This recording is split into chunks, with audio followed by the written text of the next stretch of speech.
मेहोणा में कुछ नया बन रहा है। Welcome to Neel city. जीवन हेडता नहीं हेडरना पड़ता है का दाड़ा नौमा but don't fear Neelio is here. तो आज सुबह की पहली किरण को बोल के हाय, दोस्तों को बोल के हाय। मैं आया जिम में हैवी वार्म अप करने के बाद हम पहुंचे जिम के खतरनाक एरिया में, मतलब कि लेग डे लगाने એટલે કે ટોટિયાની એક્સરસાઇઝ। યાર અમારી एक्सरसाइज જોઈને બધે નેને નેને છોકરે एक बाजू जते रहे। फिर मंगलू पल्लीवाल ने बॉडी बिल्डिंग का कंपटीशन का तैयारी करा। हमने बाद में रील शूट करा जेमा हमारे मोमेश को लोगों ने बहुत मारा।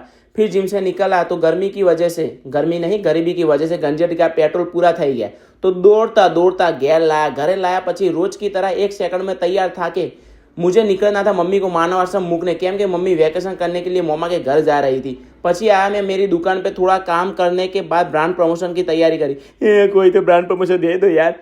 फिर घर आके हमने बनाई मैगी 2 मिनट में नहीं पर 120 सेकंड में। પછી घर को चोखा टका करके निकला दुकान तो देखा मेहोणा में अवार्ड अंशुमान आया था। खाली अंशुमान पूछेगा तो बहुत है इधर। फिर कस्टमर तो आया नहीं दुकान में, थोड़ा टाइम पास करके निकला घर जाने के लिए। तो किसी ने मुझे आगरा के पेठे दिए थे तो मैंने उसको हैदरी चौक का पेठा दिया, मतलब कि केक दिया। फिर घर पे आया, खाना बेचड़ा, आराम करने बैठा, तब भी मुझे याद आया कि मैं कुछ भूल गया हूँ।